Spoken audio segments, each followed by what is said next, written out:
हाय मुलांनो, आज आपण लेसन नंबर 10 बघणार आहोत. एन्शंट इंडिया कल्चरल म्हणजे प्राचीन म्हणजे जुन्या काळातील भारत आणि त्यावेळेसचं जे कल्चर होतं, सांस्कृतिक कसा होता भारत ते आपण बघणार आहोत.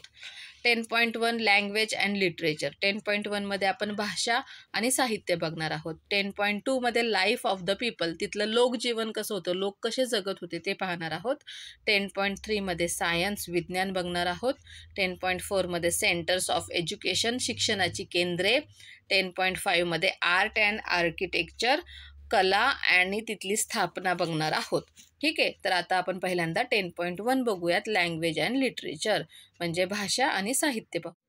There was an uninterrupted literary tradition in ancient India.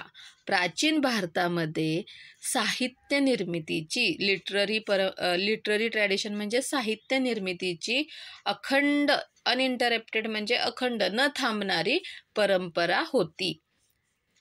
This literature was produced in the Sanskrit, Ardhamagadhi, Pali and Tamil languages. आणि हे जे साहित्य म्हणजे काय, लिटरेचर म्हणजे काय, तर जी मोठी काव्ये, व्याकरण ग्रंथ जे काही लिखित भाषेमध्ये लिहिलेल्या स्वरूपामध्ये आहे त्याला लिटरेचर असं म्हटलं जातं. तर हे सर्व जे लिटरेचर आहे ते संस्कृत, अर्धमागधी, पाली आणि तमिळ भाषेमध्ये लिहिण्यात आलं होतं किंवा त्याची निर्मिती करण्यात आली होती.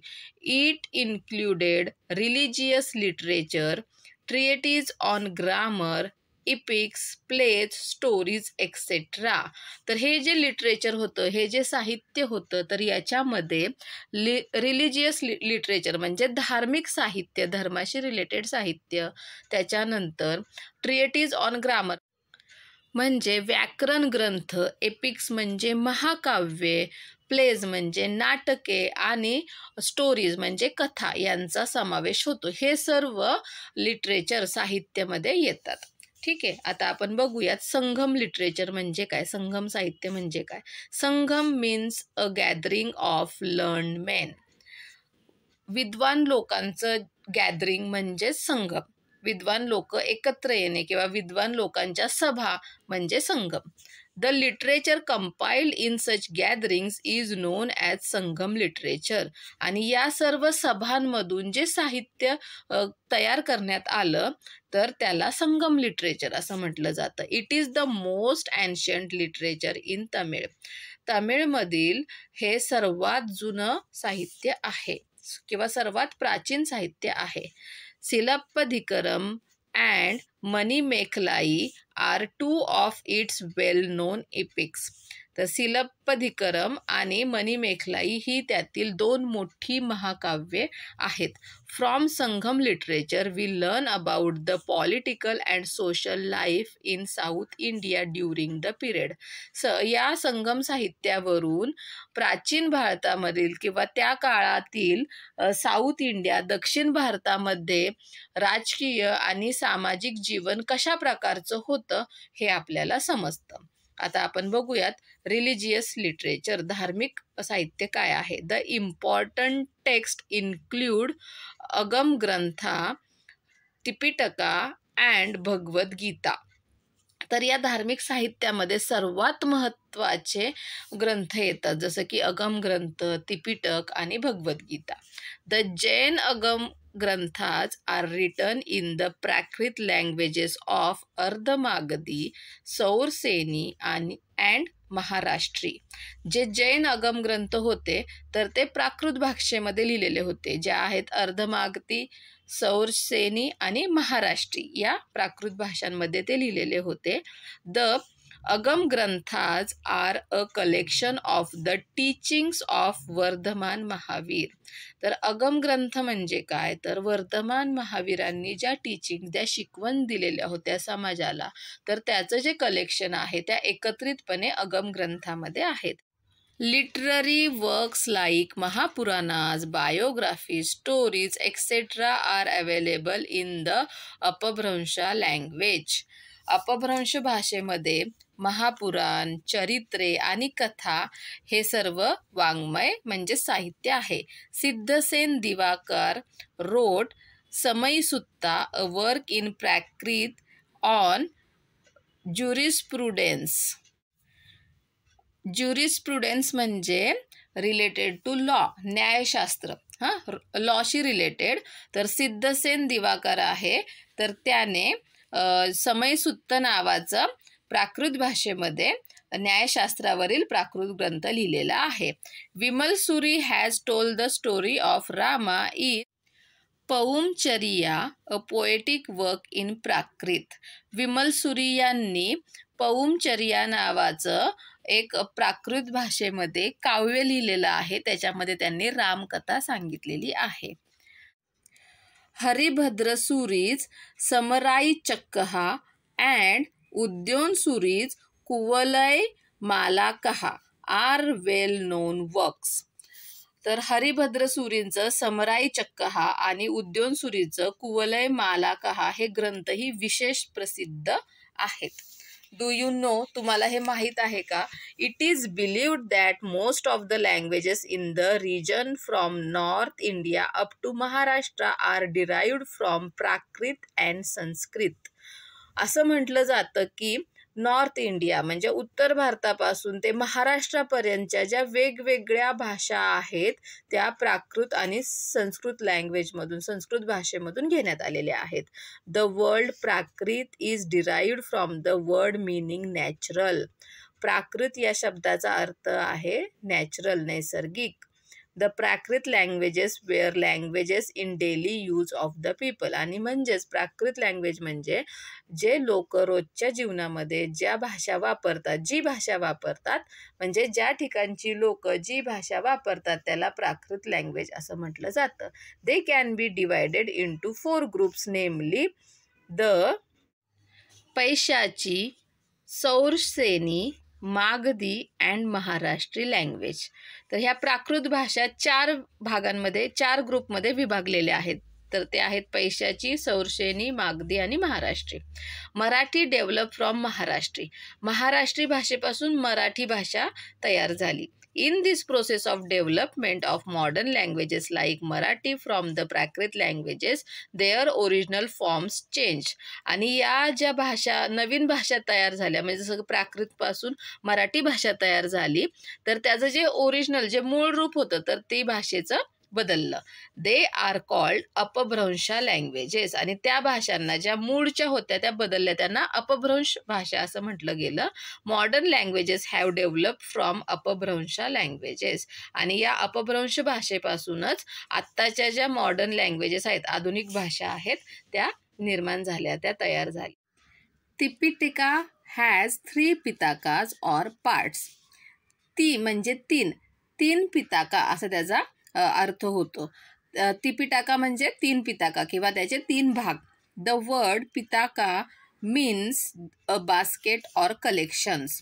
तर हा जो पिताका वर्ड आहे ते म्हणजे एखादं बास्केट किंवा त्याचा ग्रुप किंवा collection. Here it means a section. इथे त्याचा अर्थ होतो सेक्शन म्हणजे एक भाग. The Tipitaka is written in Pali. आता हे जे तिपिटाका जे आहे ते पाली भाषेमध्ये लिहिलेलं आहे. It consist of 3 categories of text. याच्यामध्ये 3 कॅटेगरीज आहेत टेक्स्टच्या. पहिला आहे सुत्त पिताका, म्हणजेच it includes the text of Gautam Buddha's teachings or sermons. तर याच्यामध्ये सुत्त पिताकामध्ये गौतम बुद्धांनी जी आपल्याला शिकवण दिलेली आहे तर त्याचा समावेश होतो. They are called suktas. त्यांना सुक्त असं म्हटलं जातं. सेकंड आहे Vinaya Pitaka. The word Vinaya here means rules. इथे विनय या शब्दाचा अर्थ होतो रूल्स म्हणजे नियम. The Vinaya Pitaka gives the rules of behaviour which bhikkhus and bhikkhunis in the Bauddha Sangha should follow in their day to day lives. तर इथे विनय पिताकामध्ये जे बौद्ध भिक्खू किंवा भिक्खुनीज आहेत तर त्यांनी बौद्ध संघामधले तर त्यांनी आपल्या रोजच्या जीवनामध्ये कोणते नियम, कोणते रूल्स फॉलो केले पाहिजेत, कोणते नियम पाळले पाहिजेत, तर हे इथे विनय पिताकामध्ये सांगितलेले आहे. थर्ड आहे अभिधम्म पिताका म्हणजे Abhidhamma Pitaka. In this Buddhist doctrine has been explained. Doctrine म्हणजेच टीचिंग्स. याच्यामध्ये सुद्धा बौद्ध शिकवण सांगितलेली आहे. अ टेक्स्ट टायटल्ड अट्टकथा म्हणजेच Arthakatha which explains the Tripitakas is well known. आणि याच्या जे अर्थकथा आहेत ज्याच्यामध्ये हे जे त्रिपिटका आहेत तर ते एक्सप्लेन केलेले आहेत व्यवस्थितरित्या. Learned woman composed gathas narratives about their own experiences. ज्या स्त्रिया शिक्षित होत्या, शिकलेल्या होत्या, विद्वान होत्या, तर त्यांनी त्यांच्या रोजच्या अनुभवातून गाथाज लिहिलेल्या आहेत. They have been compiled in the Theri Gatha. आणि ते थेरी गाथामध्ये त्या सर्व गाथा एकत्रित करण्यात आलेल्या आहेत.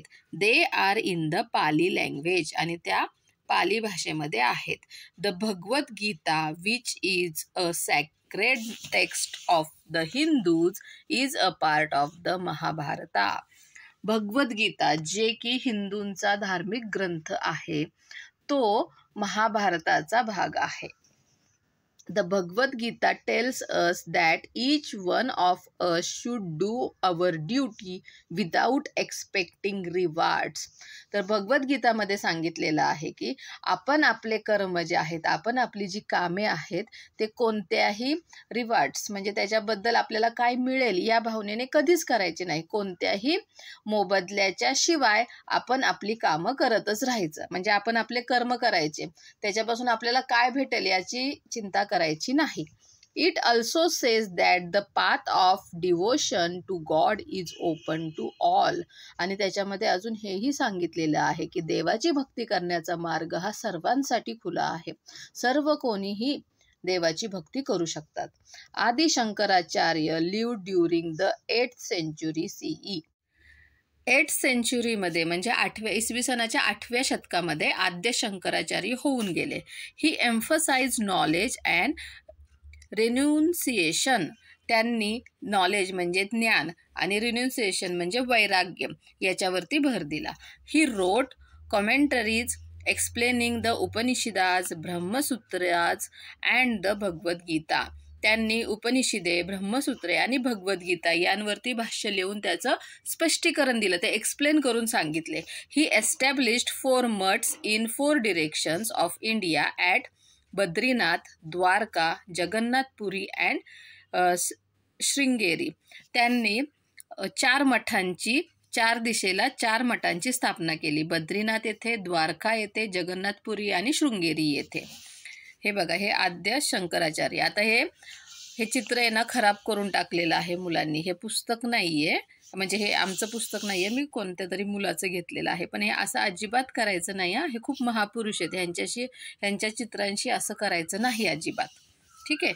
Kautilya wrote the Arthashastra in which he discuss at length what constitutes an excellent administration system.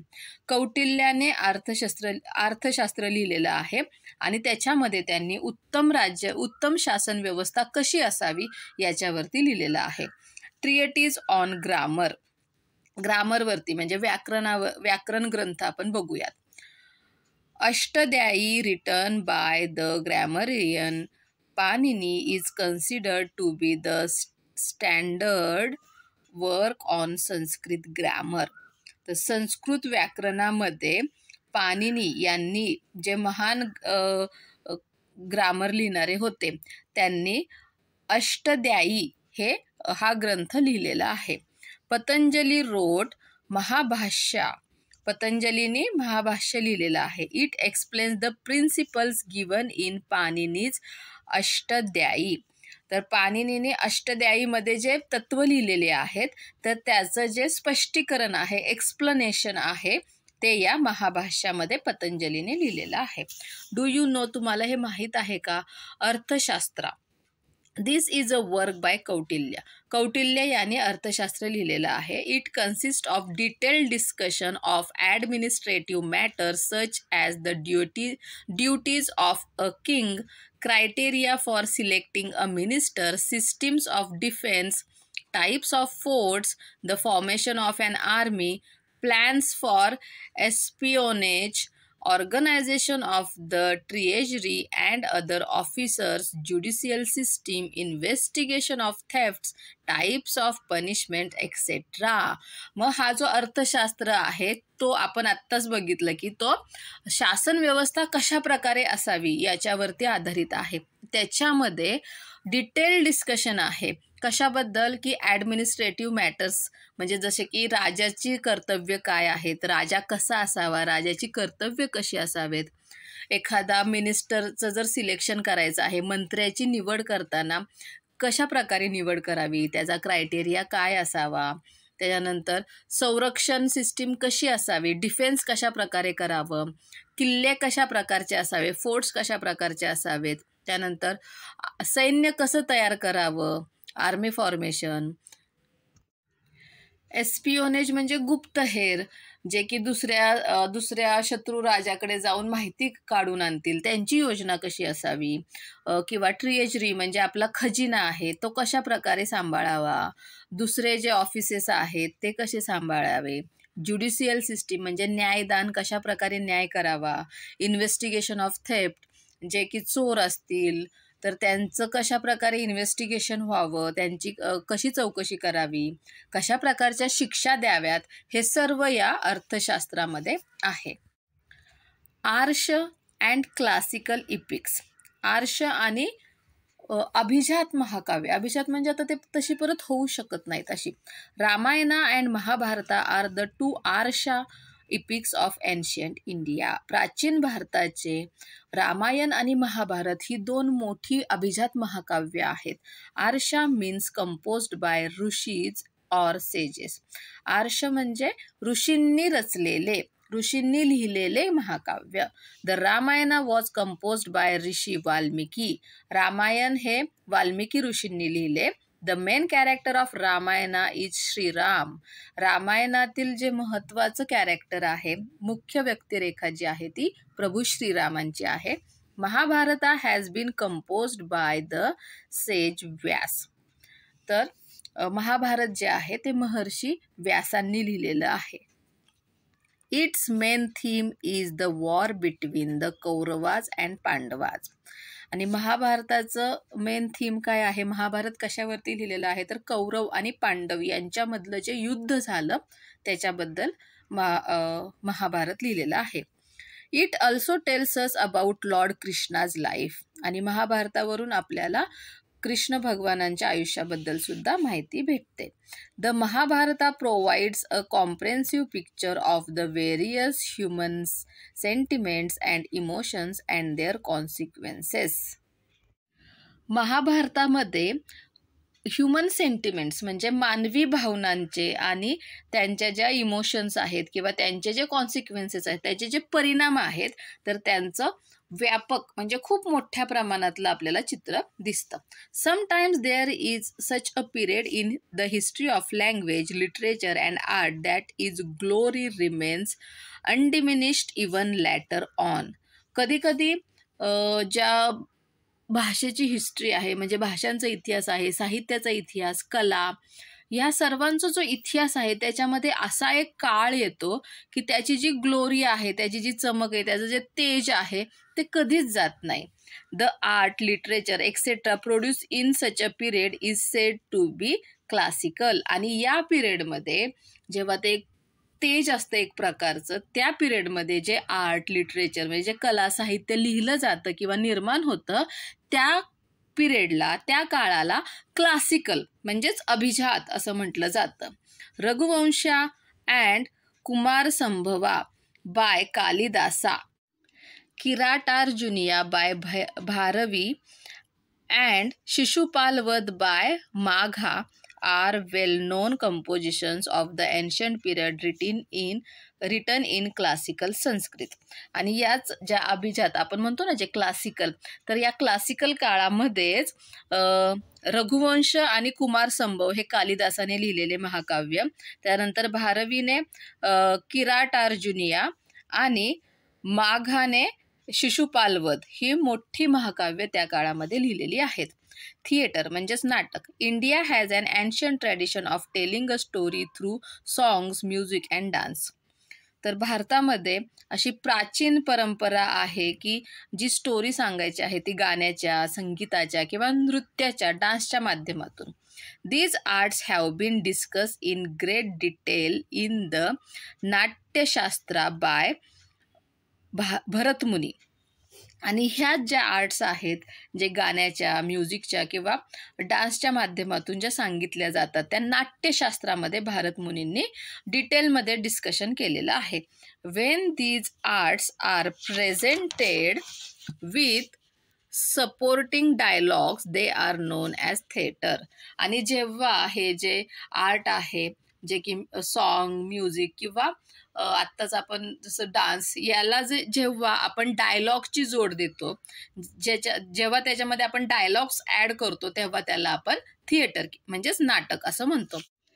Among the ancient Sanskrit plays Swapna Vasavadatta by Bhasa, Abhijnana Shakuntala by Kalidasa etcetera are famous. आणि त्या जुन्या म्हणजे प्राचीन संस्कृत नाटकांमधील भास यांचे स्वप्न वासवदत्त, कालिदासांचे अभिज्ञान शाकुंतल ही नाटके प्रसिद्ध आहेत. नॅरेटिव्ह लिटरेचर म्हणजे कथा साहित्य. In the ancient time story telling was use to educate people through entertainment. प्राचीन भारतामध्ये लोकांमध्ये जर लोकांना शिक्षित करायचं असेल किंवा लोकांमध्ये जर सुधारणा करायची असेल, तर ते मनोरंजनाच्या मार्फत म्हणजे गोष्टी सांगून मनोरंजन केलं जायचं आणि त्याचसोबत त्यांना शिकवण सुद्धा दिली जायची. Gunadhya's Brihatkatha written in a language called Paishachi is well known. आणि त्याच काळातील पैशाची भाषेमधील गुणाढ्याची बृहत्कथा ही प्रसिद्ध आहे. Panchatantra composed by Pandit Vishnu Varma is an excellent example of narrative literature. आणि कथा साहित्याचंच पंचतंत्र हे जे की पंडित विष्णू वर्मांनी लिहिलेलं आहे, तर ते सुद्धा आपल्याला माहीत आहे. पंचतंत्राच्या गोष्टी हे अशा नावाने ते प्रसिद्ध आहे. त्याच्यातून आपल्याला मॉरल ऑफ द स्टोरी म्हणजे बोधकथा आहेत त्यातून आपल्याला शिकायला पण भेटते. This text has been translated into many languages. आणि ह्या ज्या कथा आहेत त्या खूप साऱ्या भाषांमध्ये त्यांचं रूपांतर ट्रान्सलेशन केलेलं आहे. सिमिलरली बौद्ध जताका टेल्स आर अल्सो व्हेरी वेल नोन. आणि त्याचप्रमाणे बुद्धांच्या जातक कथा ह्या सुद्धा प्रसिद्ध आहेत. ट्राय दिस, हे करून पहा. Choose a tale from the Panchatantra. पंचतंत्रामधील एखादी गोष्ट निवडा. Write a skit based on it and enact it. आणि त्याच्यावरती रिलेटेड असं त्याच्यावर आधारित एखादं नाटक तयार करा. म्हणजे पंचतंत्राची जर एखादी गोष्ट घेतली तर त्याच्यामध्ये किती कॅरेक्टर आहेत, तसे कॅरेक्टर, मग ते कशा प्रकारे बोलतील एकमेकांशी, अशी एखादं नाटक लिहायचं आहे आणि त्याच्यावरती तुम्हाला ॲक्ट करायचं आहे. ठीक आहे. 10.2 बघूयात आता. Life of the people. लोकजीवन बघूया प्राचीन भारतातील. The literature of ancient India sheds light on the way of life of the common people of the time. त्या काळामध्ये देशांतर्गत व्यापार होत असत आणि फॉरेन ट्रेड म्हणजे दुसऱ्या देशांशी सुद्धा व्यापार होत असत. त्यामुळे तिथे प्रॉस्परस म्हणजे खूप समृद्धी होती, खूप पैसा होता, श्रीमंती होती. The society was divided into 4 caste. त्या काळचा समाज 4 भागांमध्ये विभागलेला होता. There were organisation of traders as well as artisans.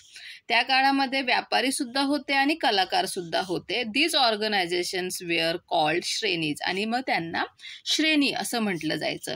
Trade was carried out by sea as well as land routes. जो व्यापार आहे तो समुद्रमार्गाने तसेच जमिनीवरील भूमार्गाने सुद्धा केला जायचा. Indian goods like fine textiles, ivory, precious stones, spices, beautifully made earthen pottery were in great demand in foreign countries. बाहेरच्या देशामध्ये भारतीय जे साहित्य होतं किंवा भारतीय वस्तू होत्या, जसं की फाईन टेक्स्टाईल भारतीय कापड होतं, आयव्हरी हस्तिदंत, प्रिशियस स्टोन मौल्यवान रत्ने होती, स्पायसेस म्हणजेच मसाले होते, आणि जे हाताने बनवलेले अर्थन पॉटरी होते, मातीची भांडी होती, सुंदर मातीची भांडी होती, तर याची खूप मागणी होती. The main crops were rice, wheat, barley and lentil means masur. तर त्या काळची प्रमुख पिके जी होती ती राईस म्हणजे भात शेती होती, व्हीट म्हणजे गहू, बार्ली आणि लेंटिल म्हणजे मसूर शेती होती. The diet of the people included food items made from these besides meat, fish, milk, ghee and fruits. तर या सर्वांपासून बनवलेले अन्नपदार्थ आणि तसेच मांस, मीट म्हणजे मांस, फिश मासे, मिल्क दूध, घी तूप आणि फ्रुट्स फळे हे सुद्धा त्यांच्या आहारामध्ये असत. The people mostly wore cotton garments, though silk and woollen garments were also worn. जास्त करून लोक जे आहेत ते कॉटनचे कपडे, सुती कपडे वापरत असत. सिल्क आणि लोकरीचे सुद्धा, वुलनचे कपडे सुद्धा वापरले जात असत. Their clothes resemble today's dhoti, uparne, mundase, sari etcetera. त्यावेळेसचे जे कपडे होते ते आताच्या धोती म्हणजे धोतर, उपरणे, मुंडासे म्हणजे डोक्याला गोल बांधतात बघा कापड त्याला, आणि साडी याच्याशी साधर्म्य साधते म्हणजे याच्यासारखेच त्या काळामध्ये कपडे घातले जात असत. The concept of stitching clothes was introduced in India during the Kushana period. Cushion राजाच्या पिरियडमध्ये कपडे शिवण्याची कन्सेप्ट भारतामध्ये आली. सायन्स, आता विज्ञान बघूया. 10.3 मेडिसिन्स, औषधे. Indian medical science is known as Ayurveda. जे भारतीय मेडिकल सायन्स आहे, ठीक आहे, तर त्याला सगळीकडे आयुर्वेदा म्हणून प्रसिद्ध आहे. It has a very old tradition. ही खूप जुनी परंपरा आहे आयुर्वेदाची. It seeks to understand the symptoms of an illness, its diagnosis and treatment. Ayurveda म्हणजे काय, तर जे आजाराचे जे सिम्पटम्स आहेत म्हणजे काय त्रास होत आहे त्याचं डायग्नोसिस म्हणजे तो आजार ओळखणे आणि त्याची ट्रीटमेंट, त्याच्यावर उपचार करणे, तर हे सर्व आयुर्वेदामध्ये येतात. Also much thought has been given to the prevention of illness. आणि त्याचप्रमाणे की हा आजार होऊ नये म्हणून काय करता येईल, तर यावर सुद्धा आयुर्वेदामध्ये विचार केला गेलेला आहे. Jivaka was a well known vaidya at the court of king Bimbisara. Bimbisara राजाच्या दरबारामध्ये जीवक नावाचा सुप्रसिद्ध वैद्य होता. The Charaka Samhita contains detail information about the clinical diagnosis and pharmacy. Charaka संहितामध्ये सर्व प्रकारचे जे आजार आहेत ते आणि त्याच्यावरती जे औषधोपचार आहे याच्याबद्दल माहिती भेटते. इट वॉज रिटन बाय चरक. हे चरक यांनी लिहिलेलं आहे, वैद्य चरक यांनी लिहिलेलं पुस्तक आहे. The famous surgeon Sushruta has discuss the diagnosis of different ailments and their remedies in his treatise the Sushruta Samhita. जे सुश्रुत सर्जन होते म्हणजे त्या काळामध्ये सुद्धा सर्जन होते सुश्रुत नावाचे, तर त्यांनी सुश्रुत संहिता नावाचा एक ग्रंथ लिहिलेला आहे. त्याच्यामध्ये वेगवेगळ्या प्रकारचे जे ऑइलमेंट्स आहेत, मलम आहेत, या वेगवेगळ्या प्रकारचे आजार आहेत आणि त्याच्यावरती होणारे उपचार आहेत, तर याची माहिती त्याच्यामध्ये लिहून ठेवलेली आहे. The importance of this text is that it discusses the different causes leading to injuries, fractures, their types and the various types of surgeries required for them. या ज्या सुश्रुत संहिता आहे तर त्याच्यामध्ये वेगवेगळ्या प्रकारच्या ज्या जखमा आहेत, इंजरीज आहेत किंवा फ्रॅक्चर आहेत, त्यांचे टाईप्स आहेत, कशा प्रकारचे फ्रॅक्चर्स आहेत, कशा प्रकारच्या इंजरीज आहेत, त्याच्यावर कोणत्या प्रकारच्या सर्जरीज केल्या पाहिजेत, हे सर्व इतके इम्पॉर्टंट टेक्स्ट त्याच्यामध्ये लिहून ठेवण्यात आलेले आहेत.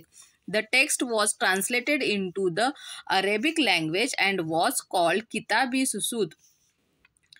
आणि हे जे टेक्स्ट आहे ते अरेबिक भाषेमध्ये लिहिलेलं, ट्रान्सलेट केलेलं आहे आणि त्याचं नाव आहे किताब-ई-सुसूद. वाघभट्टा also wrote many books on medical science. वैद्यकशास्त्रावरती Vagbhatt यांनी सुद्धा, वैद्य वाघभट्ट यांनी सुद्धा खूप पुस्तके लिहून ठेवलेली आहेत. The Ashtanga संग्रहा and Ashtanga Hridaya Samhita are the most important of them. आणि त्यांनी लिहिलेल्या पुस्तकांपैकी अष्टांग संग्रहा आणि अष्टांग हृदय संहिता हे खूप प्रसिद्ध किंवा खूप महत्त्वाची पुस्तके आहेत. The Bauddha bhikkhu Siddha Nagarjuna in his book Rasaratnakara describe various chemicals and metals. जे बौद्ध भिक्खू होते सिद्ध नागार्जुना, त्यांनी त्यांचं जे पुस्तक आहे रसरत्नाकारा, याच्यामध्ये वेगवेगळ्या प्रकारचे केमिकल्स आणि मेटल्स यांच्याबद्दल माहिती दिलेली आहे. Mathematics and astronomy.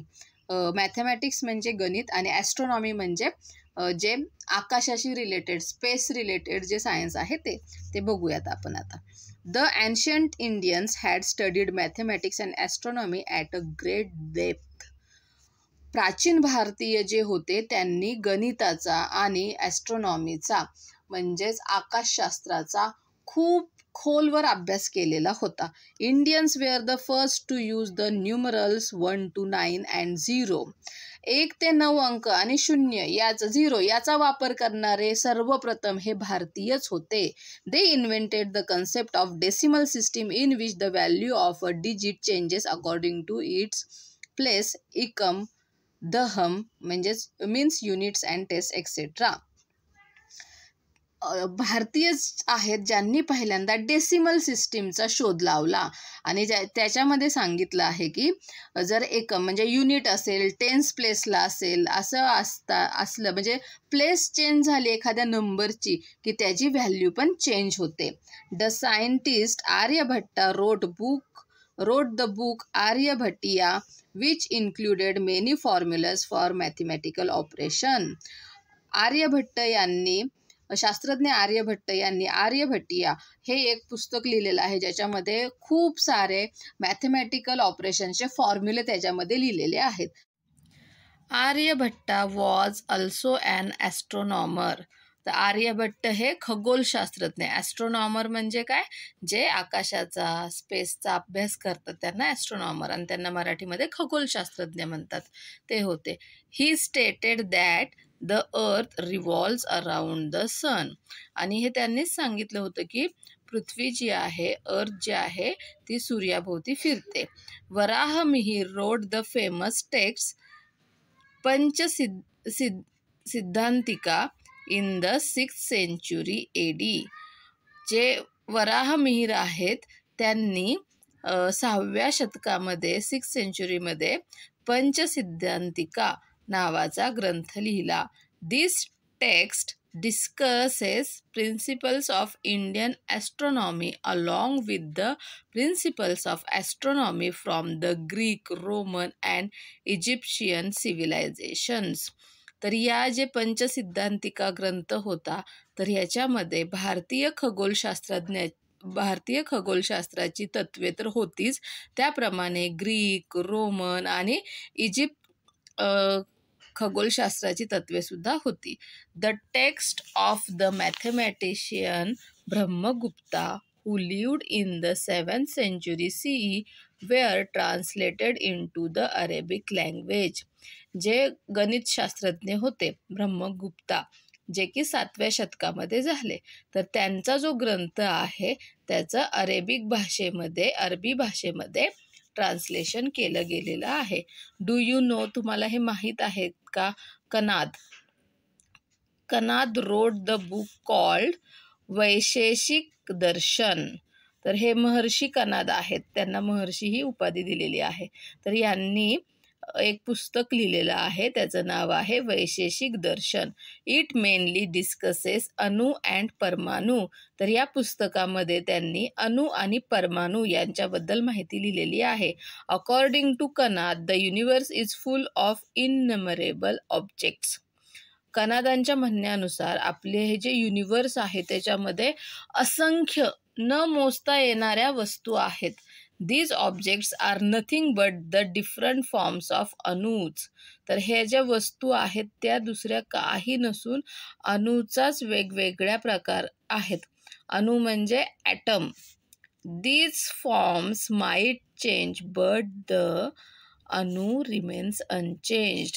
त्यांनी सांगितलं की त्याचा आकार बदलू शकतो, पण तो अणू जो आहे तो अनचेंज म्हणजे न बदलणाराच राहतो, अणू तसाच राहतो, असं हे कनादांनी त्या काळामध्ये सांगितलेलं होतं.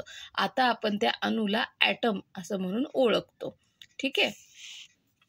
10.4 सेंटर्स ऑफ एज्युकेशन. शिक्षणाची केंद्रे बघूयात. There were many famous centres of education in ancient India. प्राचीन भारतामध्ये खूप सारे प्रसिद्ध शिक्षणाची केंद्रे होती. Students from other countries also came there for their studies. दुसऱ्या देशातून सुद्धा विद्यार्थी तिथे अभ्यास करायला येत असत. त्यातली पहिली बघूयात आपण Takshashila university. Takshashila was an important city on the ancient Indian trade route. तर जो प्राचीन भारताचा व्यापाराचा मार्ग होता, तर त्यातली महत्त्वाचं शहर म्हणून तक्षशिलाला ओळखलं जायचं. Today it is in Pakistan. आता ते पाकिस्तानमध्ये आहे. Archaeological evidence found there suggest that the city was establish in the 6th century BCE. Jivaka a contemporary of Gautam Buddha and a famous Vaidya had studied at Takshashila University.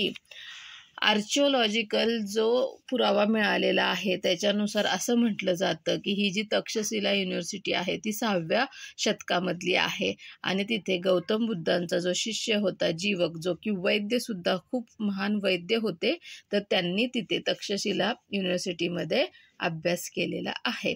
By the 4th century BCE, the fame of the university had spread far and wide. 4थ्या शतकामध्ये 4th centuryमध्ये या तक्षशिला युनिव्हर्सिटीचं जे fame होतं, त्याचं नाव होतं, ते सर्वत्र त्याची कीर्ती पसरली. Chandragupta Maurya, the founder of the Maurya empire, was educated at this university. जे मौर्य साम्राज्याचे जे संस्थापक होते चंद्रगुप्त मौर्य, तर यांचं सुद्धा शिक्षण या तक्षशिला युनिव्हर्सिटीमध्ये झालं होतं. The grammarian Panini and the vaidya Charaka were also students of Takshashila university. जी पाणिनी होती, ज्यांनी व्याकरण खूप चांगल्या प्रकारे लिहिलेलं आहे, त्यांना ग्रॅमरियन असं म्हटलं जातं. तर त्या पाणिनी आणि वैद्य चरक हे सुद्धा तक्षशिला युनिव्हर्सिटीमध्ये शिकले होते. The Greek historians who accompanied Alexander have also given a description of the university. जे ग्रीक इतिहासकार होते, जे की अलेक्झांडर सोबत आले होते, त्यांनी सुद्धा या युनिव्हर्सिटीबद्दल माहिती लिहिलेली आहे. They have stated that such a university did not exist anywhere in Greece. त्यांनी असं लिहिलेलं आहे की अशा प्रकारची युनिव्हर्सिटी ग्रीसमध्ये कुठेही नाही आहे. द फेमस चायनीज बुद्धा भिक्खू Fahien who came to India around 400 CE also visited the Takshashila university. प्रसिद्ध चीनी बौद्ध भिक्खू फाहियान हे सुद्धा 400 CE भारतामध्ये आले होते, तेव्हा त्यांनी तक्षशिला युनिव्हर्सिटीला भेट दिली. The university provided education in various subjects such as Vedic literature, Buddhist philosophy, economics, logic etcetera. मग या युनिव्हर्सिटीमध्ये कोणते कोणते विषय शिकवले जातात? तर वैदिक लिटरेचर, वैदिक साहित्य, बुद्धिस्ट फिलॉसॉफी म्हणजे गौतम बुद्धांचं तत्वज्ञानाबद्दल इथे शिकवलं जातं, इकॉनॉमिक्स अर्थशास्त्र आणि लॉजिक शिकवलं जातं. Varanasi. The river Ganga has 2 tributaries, Varna and Assi. तर वाराणसी कसं तयार झालेलं आहे त्याची इथं माहिती दिलेली आहे. गंगा नदी आहे, तिच्या 2 उपनद्या आहेत, तर वर्ना आणि Assi. The city located between them came to be called Varanasi. आणि या 2 नद्यांच्या, या 2 उपनद्यांच्या मध्ये जे शहर वसलेलं आहे तर त्याला वाराणसी असं म्हटलं जातं. Since ancient times it has had centres which provided education in the areas of Vedic as well as Jain and Buddhist philosophy. वाराणसीमध्ये वेदांचे शिक्षण तसेच जैन आणि बौद्ध तत्वज्ञानाचे शिक्षण देणारे सुद्धा केंद्रे आहेत. Valabhi was an ancient city in Saurashtra, Gujarat. Valabhi हे एक प्राचीन शहर आहे गुजरातमधल्या सौराष्ट्रामधील. From the 5th to 8th century CE, it was an important center of Jain and Buddhist philosophy. 5व्या ते 8व्या शतकापर्यंत हे एक महत्त्वाचे केंद्र आहे जैन आणि बौद्ध तत्वज्ञान सांगणारे. Yuan Chwang and Itsing, the Chinese बौद्ध भिक्खूज हॅड विजिटेड वल्भी. युआन श्वांग आणि इत्सिंग हे दोन्ही चीनी बौद्ध भिक्खू होते, तर त्यांनी इथे भेट दिलेली आहे. Nalanda university. The remains of the ancient Nalanda University can be found near today's Patna city in Bihar. आताच्या बिहारमधील पटना शहरामध्ये नालंदा युनिव्हर्सिटीचे जे अवशेष आहेत, राहिलेला भाग आपल्याला बघायला मिळतो. Emperor Harshavardhana made generous donations to this university. जे राजा हर्षवर्धन होते त्यांनी या युनिव्हर्सिटीला खूप सारे डोनेशन्स, देणग्या दिलेल्या आहेत. According to the description of Yuan Shuang and Itzing, Nalanda University could accommodate thousands of students. Yuan Chwang आणि इत्सिंग यांच्या सांगण्याप्रमाणे, त्यांनी लिहून ठेवल्याप्रमाणे किंवा त्यांनी केलेल्या वर्णनानुसार नालंदा युनिव्हर्सिटीमध्ये हजारो विद्यार्थी बसण्याची क्षमता होती. म्हणजे ती युनिव्हर्सिटी इतकी मोठी होते की तिथे हजारो विद्यार्थी शिक्षण घेऊ शकत होते. The library stocked thousands of books. तिथल्या लायब्ररीमध्ये हजारो पुस्तके होती. Students seeking admission to the university had to appear for an examination at the entrance gate. ज्या विद्यार्थ्यांना नालंदा युनिव्हर्सिटीमध्ये ॲडमिशन पाहिजे असेल, प्रवेश पाहिजे असेल, त्यांना त्या युनिव्हर्सिटीच्या गेटवर परीक्षा द्यावी लागत असत आणि मगच त्यांना ॲडमिशन भेटत असत.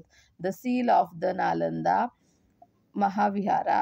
हे बघा, नालंदा महाविहाराचं हे सील आहे, अशी मुद्रा आहे त्यांची. Vikramashila university. This university was located near today's Bhagalpur in Bihar. आत्ताच्या बिहारमधील भागलपूर येथे ही युनिव्हर्सिटी आहे.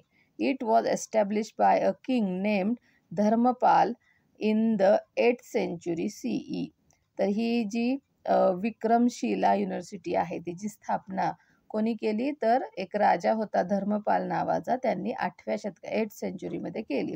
It has 6 viharas each having its own separate entrance.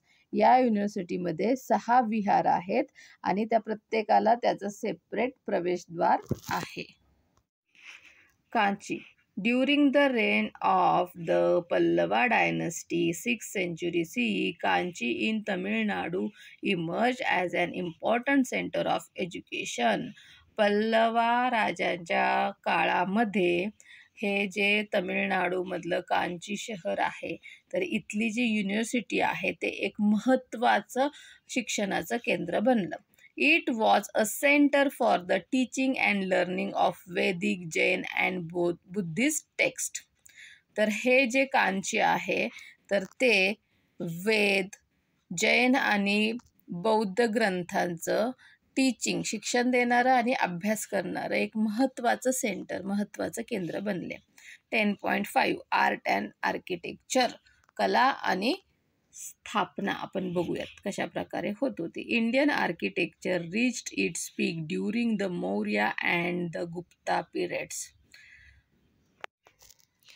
Architecture म्हणजे तुम्हाला माहीत आहे ना, जे आपण आत्ताच्या काळामध्ये ज्या अशा वेगवेगळ्या बिल्डिंग बांधल्या जातात त्याला आपण आर्किटेक्चर म्हणतो. तर त्या काळामध्ये अशा प्रकारचे वेगवेगळ्या वास्तू बांधल्या जायच्या, तर ते आर्किटेक्चर म्हणजेच त्याला मराठीमध्ये स्थापत्य म्हणतात. तर जेव्हा मौर्य आणि गुप्त राजांचा पिरियड होता, तर त्या काळामध्ये भारतीय आर्किटेक्चर जे आहे, भारतीय स्थापत्य आहे, तर ते त्यांच्या पीकला पोचलं होतं. म्हणजे त्यांनी तेव्हा सर्वोत्कृष्ट बांधकामे केली, खूप चांगली बांधकामे केली. The stone pillars erected by emperor Ashoka at various places are excellent examples of Indian sculpture. सम्राट अशोकाने वेगवेगळ्या ठिकाणी जे शिलालेख उभे केलेले आहेत, स्टोन पिलर्स जे उभे केलेले आहेत, ते भारतीय स्कल्पचरचा म्हणजे शिलालेखांचा उत्कृष्ट नमुने आहेत. The stupa at Sanchi and cave sculptures at Udayagiri, Khandagiri, Karla, Nashik, Ajanta, Ellora, etc. show that the same tradition advanced even further. Sanchi येथील स्तूप, उदयगिरी, खंडगिरी, कार्ला, नाशिक, अजंठा, एलोरा येथील लेणी यांच्यासोबत ही जी परंपरा आहे ती अजूनच विकसित होत गेली, अजून चांगली होत गेली. The art of making images was developed during the Gupta period. गुप्त साम्राज्यामध्ये मूर्तिकला विकसित झाली. Temple architecture developed during the reigns of the Chalukya and Pallava dynasties in South India. दक्षिण भारतामध्ये चालुक्य आणि पल्लव राजांच्या काळामध्ये मंदिर बांधण्याची कला विकसित झाली. The temples of Mahabalipuram are a testimony to this architecture. Mahabalipuram इथली जी मंदिरे ज्या प्रकारचे बांधलेली आहेत ना ते आर्किटेक्चरचा उत्तम नमुना आहेत. The art of making bronze images of deities emerge during the period of the Pallavas. Pallava राजांच्या काळामध्ये अशा प्रकारे ब्रॉन्झचे इमेज जे आपल्या दैवतांचे बनवण्यात आले. The iron pillar at Mehrauli near Delhi is evidence of the advance knowledge of metallurgy of the ancient Indians. प्राचीन भारतीयांचा हे जे आयर्न पिलर आहे, लोखंडी स्तंभ आहे मेहरौली इथला दिल्लीच्या जवळील, तर ते एक मेटॉलॉजी म्हणजे धातुशास्त्राचा एक उत्कृष्ट नमुना आहे. कारण त्या काळापासून आत्तापर्यंत तो लोखंडाचा पिलर असून सुद्धा अजिबात गंजला नाहीये. ठीक आहे. Thus, it is clear that ancient Indian culture was very prosperous and advanced. आणि याच्यावरून आपल्याला काय समजतं तर प्राचीन भारतीय संस्कृती जी आहे ती अतिशय समृद्ध होती आणि खूप ॲडव्हान्स म्हणजे सुधारित होती. In the next chapter, we will study India's contact with other civilizations and its far-reaching impact. आता ज्या पुढच्या लेसनमध्ये आपण भारतीयांचा किंवा भारतीय संस्कृतीचा दुसऱ्या संस्कृतींशी आलेला संबंध बघूयात आणि त्याचा भारतावर झालेला परिणाम बघूयात. Okay, bye bye.